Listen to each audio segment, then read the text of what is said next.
नमस्कार, मैं अशोक कुमार पांडे और स्वागत है आपका टीसीएच पर। कल राज्यसभा से भी फाइनली रात के 2:30-3 बजे बिल पास हो गया। वक्फ का जो अमेंडमेंट बिल है वो पास हो गया। अब ये राष्ट्रपति के पास जाएगा और राष्ट्रपति क्या करेंगी? राष्ट्रपति तो इस पर सिग्नेचर करेंगी ही, उसके बाद ये कानून बन जाएगा। लेकिन इसके पहले ही कांग्रेस ने एक ऐसी घोषणा की है जो बीजेपी के लिए सरदर्द बन सकती है।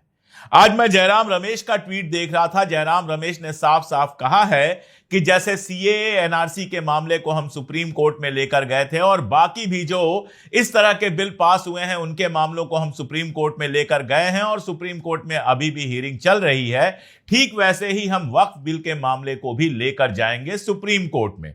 इसके पहले स्टालिन ने सुप्रीम कोर्ट में ले जाने की बात कही है और यही नहीं, जेडीयू के जो एक एक्स एमएलसी हैं मौलाना गुलाम रसूल बलियावी, उन्होंने भी कहा है कि बिल के खिलाफ हम कानूनी लड़ाई लड़ेंगे।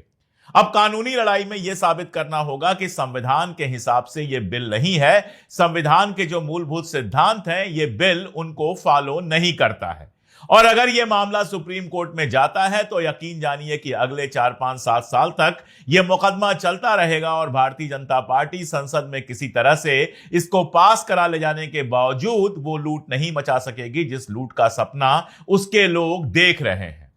कल जो राज्यसभा में बहस हुई है वो बहस देखने वाली थी, सुनने वाली थी, समझने वाली थी। कई सांसदों ने जिस तरह के भाषण दिए, जिस तरह से लीगल पहलुओं के साथ इमोशनल बातें भी की, वो शायद संसद में अब होनी बंद हो चुकी हैं।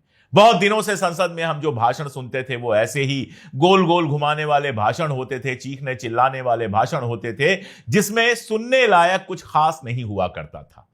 लेकिन कल अगर आप लोगों ने इमरान प्रतापगढ़ी का भाषण सुना होगा तो समझ में आ रहा था कि बेहद तैयारी करके वो आए थे और अंदर से इमोशनल भी थे। इसके पहले आपको याद होगा काले कपड़ों में काली पट्टी बांधकर वो आए थे, हाथ में बाकायदा एक तख्ती ली थी जिसमें लिखा हुआ था कि रिजेक्ट वक्फ बिल। उसके बाद जब उनको बोलने का मौका मिला है, छोटा सा भाषण है उनका, सुना जाना चाहिए, अलग से सुना जाना चाहिए। बहुत शानदार उन्होंने भाषण दिया। उन्होंने याद दिलाया कि मौलाना आजाद ने यही जामा मस्जिद की सीढ़ियों पर खड़े होकर कहा था कि तुम लोग कहां जा रहे हो, ये तुम्हारा अपना वतन है। और उसके बाद लोगों ने अपने सिर की गठरियां उतार दी थी और सारी मुसीबतें झेलने के बावजूद हिंदुस्तान में रहने का फैसला लिया था। और उसके बाद उन्होंने सवाल उठाया कि कल उसी जामा मस्जिद पे सवाल उठेंगे कि वो जमीन किसकी है, किसकी नहीं है। हम ही को कातिल कहेगी दुनिया, हमारा ही कत्लेआम होगा। हम ही कुएं खोदते फिरेंगे, हम ही पे पानी हराम होगा। सभापति महोदय, सन 1947 में दिल्ली की जामा मस्जिद की तारीखी सीढ़ियों पर खड़े होकर के भारत रत्न मौलाना अबुल कलाम आजाद साहब ने कहा था कि मुसलमानों कहां जा रहे हो, यह है तुम्हारा मुल्क, यहां तुम्हारे आबाओ अजदाद की कब्रें हैं। उस वक्त मौलाना आजाद की ये सदाएं सुन करके लोगों ने अपने सरों की गठरियां उतार करके रख दी थी। आज उसी दिल्ली में मौजूद देश की संसद में एक बिल आया है जो हमसे उसी जामा मस्जिद की सीढ़ियों के सबूत मांगेगा। ये बड़ी बात थी। और इसके अलावा भी उन्होंने लीगल बातें की, 2013 के बिल की बात की। इसके अलावा भी बहुत सारे झूठ जो लगातार भारतीय जनता पार्टी वक्फ बिल को लेकर फैला रही है, उसको लेकर उन्होंने तमाम सारी बातें की।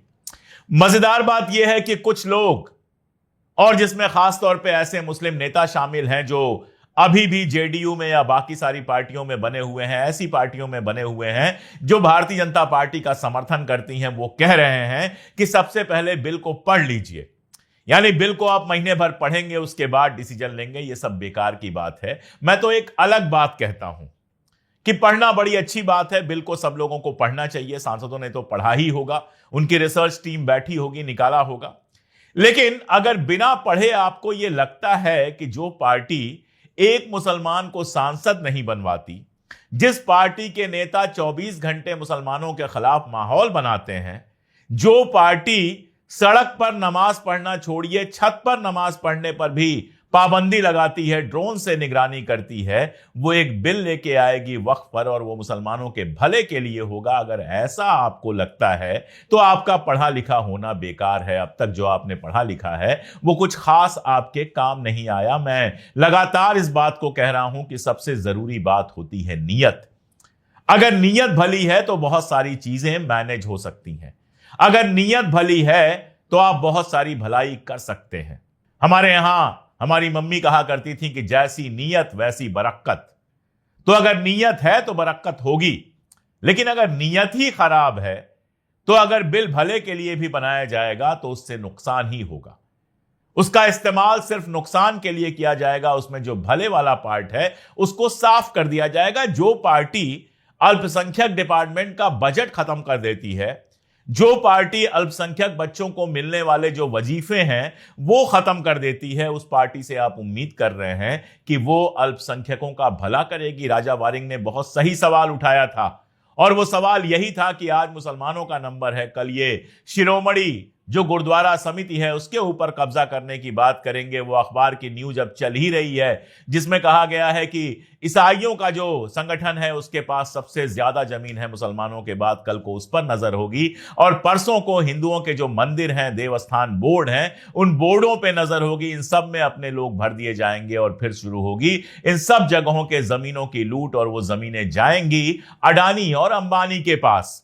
आपको बस इतना बता दूं कि अयोध्या में राम जन्मभूमि मंदिर जब बना है तो जमीनों की किस तरह से लूट हुई है, इसकी तमाम रिपोर्टें आई हैं। एक रिपोर्ट यह बताती है कि जो जमीन आर्मी के लिए आरक्षित थी, सेना के लिए आरक्षित थी, जिसके बारे में यह था कि सिर्फ सेना उसका इस्तेमाल कर सकती है, वो जमीन अपने चहेतों को बांट दी गई। वो जमीन अडानी को दे दी गई, वो जमीन रविशंकर को दे दी गई, श्री श्री जिनके नाम में लगाया जाता है, और अपने लोगों को वो जमीन बांट दी गई।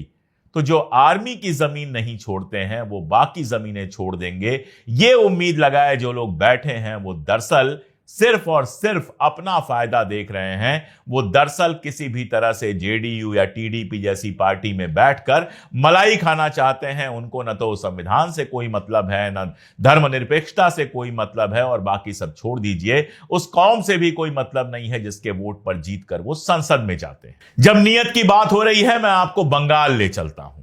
बंगाल एक ऐसा किला है जिसको भेदने में भारतीय जनता पार्टी अभी तक सफल नहीं हुई है। केरला और बंगाल ये दो जगहें हैं जहां पर अभी भी चाहकर बहुत सारी कोशिशें करने के बावजूद भारतीय जनता पार्टी सक्सेसफुल नहीं हुई है। 6 अप्रैल को आ रही है रामनवमी, और आजकल आप जानते हैं पिछले कुछ सालों से रामनवमी पे जुलूस निकलने लगे हैं। हमने बचपन से रामनवमी देखी है, पूजा पाठ होता था, लेकिन कभी इस तरह के हिंसक जुलूस नहीं निकलते थे जो मस्जिदों के सामने जाकर डांस करें। लेकिन पश्चिम बंगाल में शुवेंदु अधिकारी जो पहले ममता के साथ थे, करप्शन के आरोप लगे, उसके बाद भारतीय जनता पार्टी में चले गए, उसके बाद वहां की जो वॉशिंग मशीन है उसमें उनको पूरी तरह से साफ कर दिया गया। वो 14 जिलों में जुलूस निकालने की बात कर रहे हैं और कह रहे हैं कि इस साल रामनवमी पर कम से कम 1 करोड़ हिंदू पश्चिम बंगाल की सड़कों पर उतरेंगे, 2000 रैलियां निकलेंगी। और क्या कह रहे हैं, इन रैलियों के लिए कोई परमिशन लेने की जरूरत नहीं है। अब आप बताइए कि एक मुसलमान नमाज पढ़ता है सड़क पे बैठ के, सड़क पे किसी किनारे, रेलवे स्टेशन पर कहीं पढ़ लेता है, या ट्रेन के अंदर अपनी सीट पर पढ़ लेता है, या अपनी छत पर पढ़ लेता है, तो वो अपराध हो जाता है। क्यों? क्योंकि उसने परमिशन नहीं ली है सरकार से, पुलिस से उसने परमिशन नहीं ली है। लेकिन यहां पर 1 करोड़ लोग सड़क पर उतरेंगे, लेकिन पुलिस से परमिशन नहीं लेंगे। बिना पुलिस से परमिशन लिए, यानी पुलिस यह तय नहीं करेगी कि उनका रूट क्या होगा। पुलिस से जब परमिशन ली जाती है तो उसमें बाकायदा अपना रूट सबमिट किया जाता है कि हम इस जगह से शुरू होंगे, इस रास्ते से जाएंगे और इस जगह पहुंचेंगे। और पुलिस यह निगरानी करती है कि उन जगहों पर सुरक्षा पूरी तरह से बनी रहे।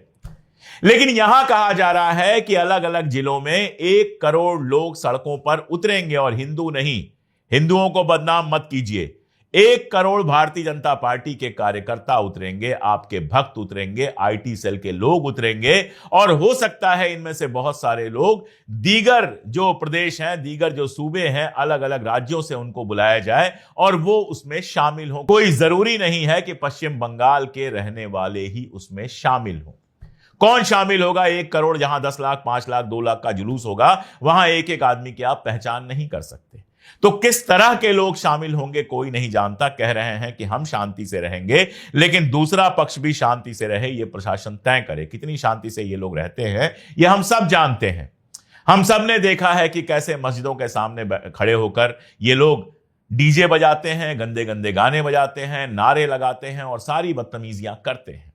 हमने देखा था कि जुलूस में कैसे किसी के घर पे चढ़कर हरा झंडा हटाया जाता है, उसकी जगह भगवा झंडा लगाने की कोशिश की जाती है। ये सब हम देख चुके हैं और ये लोग दावा कर रहे हैं शांति का। तो पश्चिम बंगाल चुनाव के मद्देनजर ये सारा खेल हो रहा है। मालदा में मोधाबाड़ी इलाका है, वहां पर रामनवमी की रैली रिहर्सल के तौर पर निकाली गई, जिससे सांप्रदायिक तनाव हुआ। भाजपा के जो नेता हैं शुवेंदु अधिकारी वहां जाकर कुछ वोट की फसल काटना चाहते थे, लेकिन ममता की पुलिस ने उनको वहां नहीं जाने दिया। अब ये तो एक इलाके में जुलूस निकला और वो भी रिहर्सल का जुलूस निकला, तो तनाव हुआ। आप सोचिए जब 14 जिलों में ये जुलूस निकलेगा, किसी में 1 लाख होंगे, किसी में 5 लाख होंगे, किसी में 2 लाख होंगे, और उसमें निश्चित रूप से असामाजिक तत्व शामिल हो सकते हैं। और ये लोग जब पुलिस से परमिशन नहीं लेंगे तो उसी रूट से जाएंगे जहां पर अल्पसंख्यक आबादी रहती है, जहां मस्जिदें पड़ती हैं रास्ते में, और वहां पे नारेबाजियां करेंगे और बाकी सारा कुछ करेंगे और किसी भी तरह से पश्चिम बंगाल का सांप्रदायिक माहौल बिगाड़ने की कोशिश करेंगे ताकि वहां पर हिंसा हो और उसके बाद अगले चुनाव में उसका फायदा मिल सके। जो पार्टी पश्चिम बंगाल जैसे राज्य में चुनाव के पहले इस तरह की घटना को रामनवमी पर अंजाम देना चाहती है, पुलिस से बिना परमिशन लिए निकालना चाहती है जुलूस, जिसमें 1 करोड़ लोगों के होने की बात है, होंगे 50 लाख भी नहीं, 20 लाख भी नहीं होंगे, देखिएगा जब जुलूस निकलेगा। वो मुसलमानों का भला कर रही है वक्फ बिल लाकर। संजय राउत वैसे तो बहुत बोलते हैं, लेकिन कल एक मजेदार बात उन्होंने कहा। उन्होंने कहा कि मुसलमानों की चिंता या तो बैरिस्टर जिन्ना को थी और या तो भारतीय जनता पार्टी को है। जिन्ना साहब ने इतना भला किया कि मुल्क को 2 टुकड़ों में काट दिया और हिंदुस्तान में रहने वाले मुसलमानों के लिए हमेशा के लिए मुश्किल पैदा कर दी। और अब मोहम्मद अली जिन्ना के साथ सरकार चलाने वाले, सिंध में सरकार चलाने वाले जो लोग थे, उनके जो वारिस पैदा हुए हैं वो मुसलमानों की भलाई का दम भर रहे हैं। अनुराग ठाकुर, आपको याद ही होगा, कल भी मैंने कहा था, अनुराग ठाकुर खड़गे के ऊपर आरोप लगा रहे हैं, मल्लिकार्जुन खड़गे जी के ऊपर आरोप लगा रहे हैं कि इन्होंने वक्फ की जमीन जो है कब्जा करके रखी है। मल्लिकार्जुन खड़गे ने पलट के सवाल पूछा कि आप अगर यह साबित कर दें कि मैंने या मेरे परिवार के किसी व्यक्ति ने 1 इंच की जमीन भी कब्जा की है तो मैं लीडर ऑफ अपोजिशन के पद से इस्तीफा दे दूंगा। उसके बाद खामोशी हो गई। साबित कुछ नहीं करना है, शोर दुनिया भर का करना है। और इन सब के बीच सबसे जरूरी सवालात अगर किसी ने उठाए तो विपक्ष के नेता, लोकसभा में विपक्ष के नेता राहुल गांधी ने उठाए। राहुल गांधी ने चीन का मामला उठाया। और विदेशी मामला इस समय इसलिए भी जरूरी है कि ट्रंप ने जब टैरिफ लगा दिया, 26% का टैरिफ और 10% का बेस, यानी 36% का टैरिफ हमारे सामानों पर लगा दिया और हमारे निर्यात पर, हमारे एक्सपोर्ट पर इसका बेहद खराब असर पड़ने वाला है।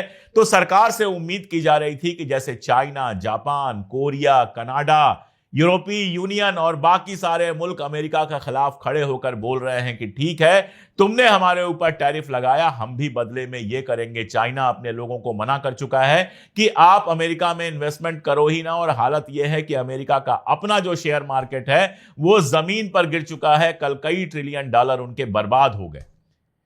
लेकिन भारत सरकार क्या कह रही है? हम बातचीत से मामले को सुलझाने की कोशिश करेंगे। आप अगर वो खत पढ़िए तो आपको शर्म आएगी कि हमारी सरकार इतना ज्यादा झुकी हुई है अमेरिका के सामने। एक लफ्ज उसमें ऐसा नहीं लिखा हुआ है कि अमेरिका सरकार ने गलत किया। एक लफ्ज ऐसा नहीं लिखा हुआ है कि बदले में हम भी यही करेंगे। कहां से लिखेंगे? जब अडानी के ऊपर तलवार लटकी हुई है तो सरकार क्या करेगी? मोदी जी तो निकल गए थाईलैंड, अब आराम से थाईलैंड घूमेंगे, उसके बाद लौटकर श्रीलंका जाएंगे और उसके बाद आराम से रामनवमी के बाद लौटेंगे। यहां रामनवमी पर तमाशा किया जाएगा पश्चिम बंगाल में, यूपी में, बाकी सारे राज्यों में। और इस बात को किसी भी तरह से सामने चर्चा में नहीं लाने दिया जाएगा कि हमारी विदेश नीति का क्या हाल हो गया है। राहुल गांधी ने सवाल पूछा कि आपने जमीन चीन को दे दी, उधर अचानक जिसको आप अपना दोस्त कहते थे उस अमेरिका ने हमारे ऊपर टैरिफ लगा दिया। हमारे ऑटो उद्योग, दवा उद्योग, कृषि उद्योग, ये सब खतरे में पड़ गए। अर्थव्यवस्था पर, हमारी इकॉनमी पर इसका बहुत बुरा असर पड़ने वाला है। उन्होंने इंदिरा गांधी को याद किया। एक बार इंदिरा गांधी से पूछा गया था कि आपकी जो विदेश नीति है उसमें आप बाएं की तरफ झुकी हुई हैं या दाएं की तरफ, यानी आप रशिया की तरफ झुकी हुई हैं या अमेरिका की तरफ। और उन्होंने कहा था कि मैं इधर भी झुकी नहीं हूं, मैं बिल्कुल सीधी और तन के खड़ी हूं। हिंदुस्तान सीधा और तन के खड़ा है। आज हिंदुस्तान ऐसा पेड़ हो गया है, जब इधर से हवा आती है तो लगता है बाएं झुका हुआ है, उधर से हवा आती है लगता है दाहिने झुका हुआ है। हमारी क्या विदेश नीति है हम ये नहीं जानते। हम कल तक ब्रिक्स के दम भर रहे थे और ब्रिक्स की करेंसी की बात कर रहे थे और सारी बातें कर रहे थे। एक बार ट्रंप ने ब्रिक्स को लेकर बयान दिया, उसके बाद हम खामोश हो गए।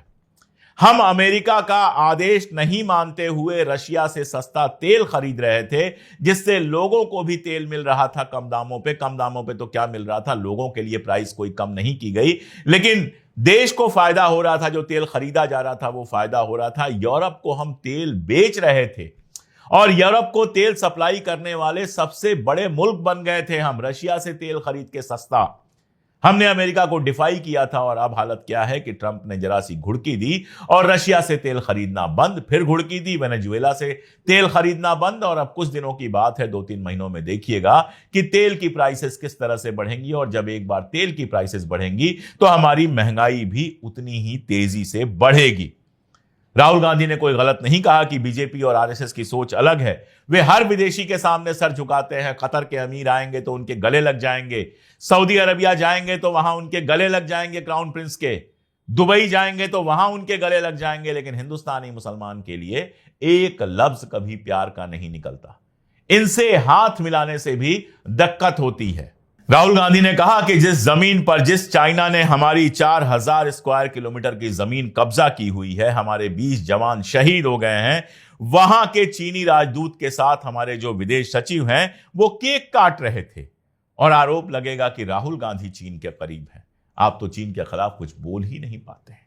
और इस पर सवाल ना उठे, ये सारी बातें ना हो, कोई ये सवाल ना पूछे कि ट्रंप के टैरिफ पर आपने क्या किया। इसलिए हमारा गोदी मीडिया 24 घंटे वक्त बिल चलाएगा, हिंदू मुसलमान चलाएगा। और वहां पर जो विपक्ष के प्रवक्ता जाएंगे उनके साथ जब वो सच कह देंगे तो उनके साथ बदतमीजी करेगा। मुझे तो लगता है कि विपक्षी पार्टियों को भी एक बार फिर से सोचना चाहिए कि ऐसे चैनलों पर अपने लोगों को भेजते क्यों हैं।